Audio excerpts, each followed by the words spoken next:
I'd like to thank everybody for attending our open house for our heavy-duty diesel mechanic program and our new automotive building. Sorry we couldn't get a little better weather, but it is what it is, I guess.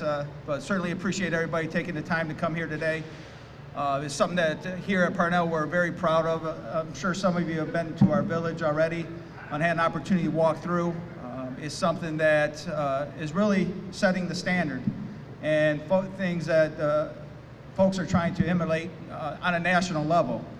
Over the last year, we've had folks from Nebraska, Arizona, Texas, Illinois, and many other places, New York, to come and tour the village and really see what was the vision of Director Washington and what she's laid out and what we've accomplished in a very short time, and now setting a standard for everybody at a national level to follow.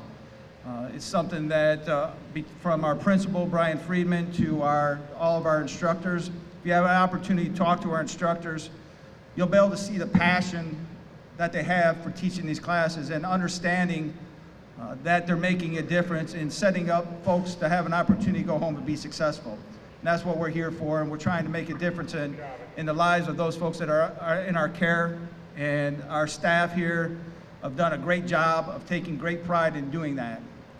You know, we started our first vocational village back in 2015-16 in Ionia at the Handlin Correctional Facility. That caught on, and we were able, with the support of the legislature and the governor, to create the vocational village here at Parnall.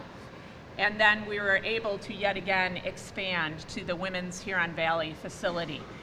And we are back expanding further because we know that when you invest in people, in providing education and skills training, it helps put them on a path from prison to prosperity.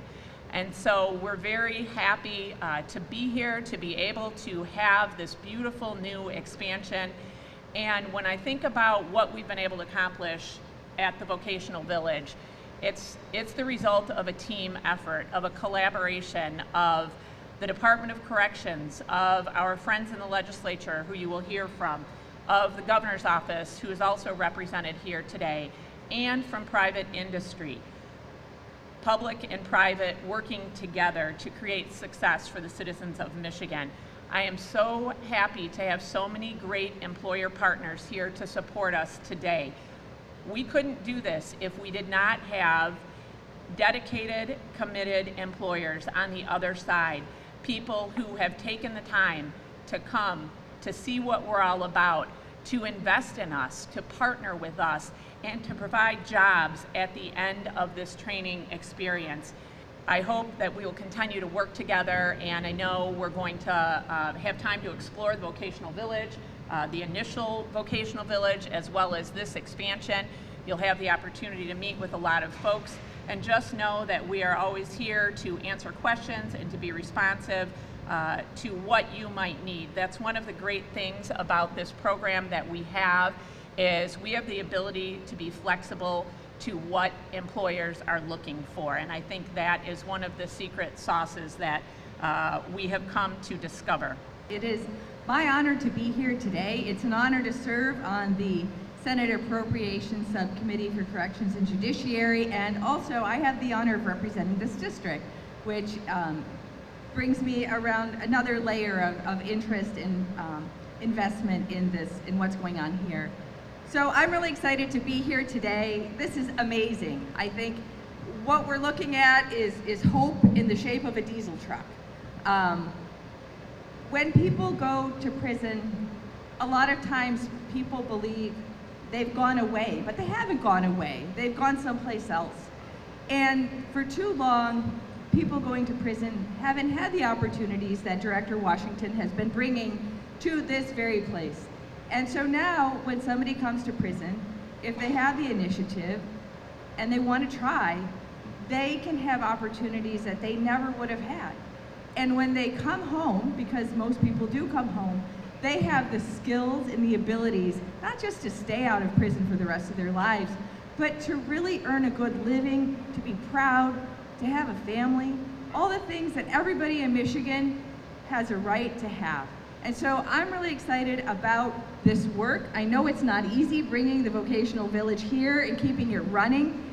And everybody in Michigan has supported this through their tax dollars, and we will all reap the benefits of a more robust workforce, getting our goods to market on time, and people who are really invested in our state and thriving. So thank you again.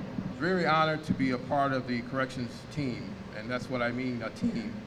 We work together, and I think it's very important you understand in terms of, doesn't matter if you're Democrat or Republican, our attitude, my attitude is, we have to think about the future of Michigan, and how does that look economically, how does it look for your business, growth and development, how does that look for families that want to relocate in certain areas.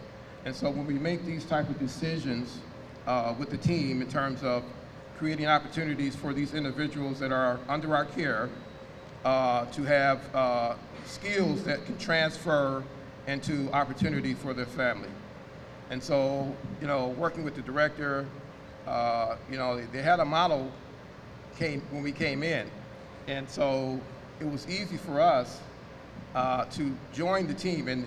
And what happens when you have a new chair, and I chair the budget of the House, as she said, a lot of times department heads sort of cringe and say, okay, what's to expect here with this chair or that chair? But I came in right away and said, I'm not a gotcha kind of guy.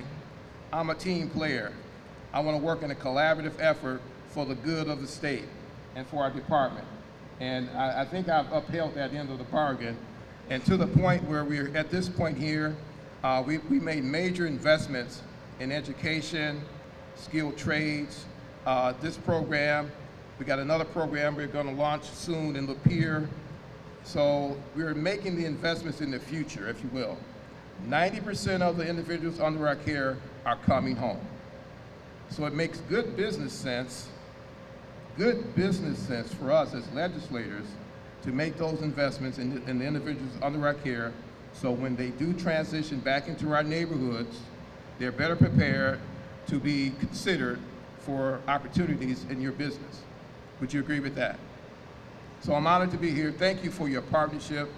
It's very important that we support business in all sectors.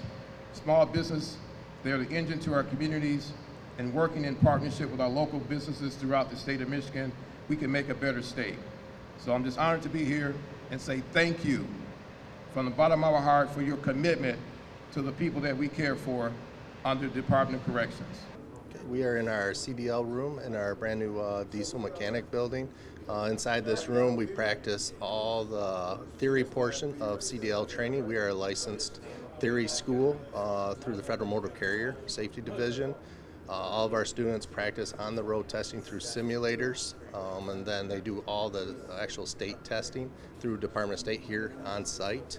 We've added additional things within this program to better assist them once they're released with things like healthy trucking, better eating habits while you're on the road, practicing actual, if everything's computerized now, so if a computer were to shut down or something like that, these guys are going to actually have to learn how to still do things manually through the logbooks. So we practice all those things inside our classes as well.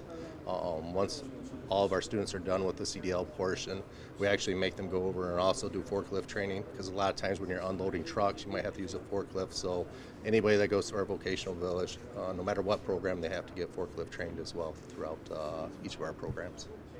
What we do here is the theory training in accordance with the Secretary of State's manual, but federal law changed in February of 2022 where every commercial driver has to be theory trained first, and then we have some partnerships where they leave and go with the behind the wheel training at various trucking schools.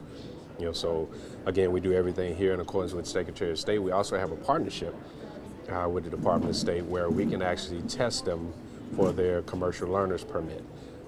So we do those tests, and their grades are in the system so that when they are released on parole, they can go to Secretary of State and be issued their permit. So they're federally registered, so when they complete this trade, I have access to go in and put them in the federal registry so they never have to do this theory training again.